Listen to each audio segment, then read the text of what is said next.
তো গাইস, আজকে আমি চলে গেছিলাম আমাদের স্টেশনের পাশে একটা বস্ত্র বাজার বলে একটা জায়গা আছে, ওই জায়গাটাতে। ওখানে আমরা কিছু কিছু জিনিস দেখলাম খুবই খারাপ, আবার কিছু কিছু দেখলাম খুবই ভালো। দেখো তোমরা, চলো। এই তো গাইস দেখাচ্ছি। তো বন্ধুরা, তোমরা যে দেখছো আশেপাশে আমাদের যে ইঁদুর, পাখি, খরগোশ, অনেক রকম পশু পাখি রয়েছে, এগুলো দেখতে তো সুন্দর লাগে, পুষতে ভালো লাগে, কিন্তু এগুলোকে কি বন্দি করে রাখা ঠিক হয়? তোমরা সেটা কমেন্টে আমাকে জানাও। তো গাইস দেখো, আমরা যখন দেখতে এসেছিলাম খুবই ভালো লাগছিল, কিন্তু একদিক থেকে খারাপও লাগছিল। কারণটা দেখো বন্ধুরা, কারণ এদেরকে যদি বন্দি করে রাখার থেকে যদি খোলা আকাশে উঠতে দেওয়া হয়, বাঁচতে দেওয়া হয়, তাহলে তো সব থেকে নিশ্চয়ই ভালো হয়। তোমরা তো নিশ্চয়ই বোঝো এই জিনিসটা।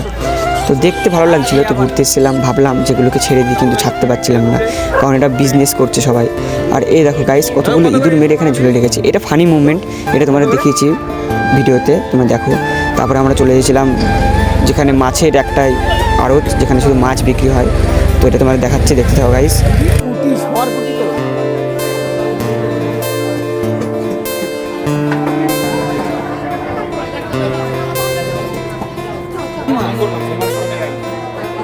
তো আজকের মতন ভিডিওটা এইটুকুই তোমাদের দেখালাম। তো টাটা, বাই বাই গাইস।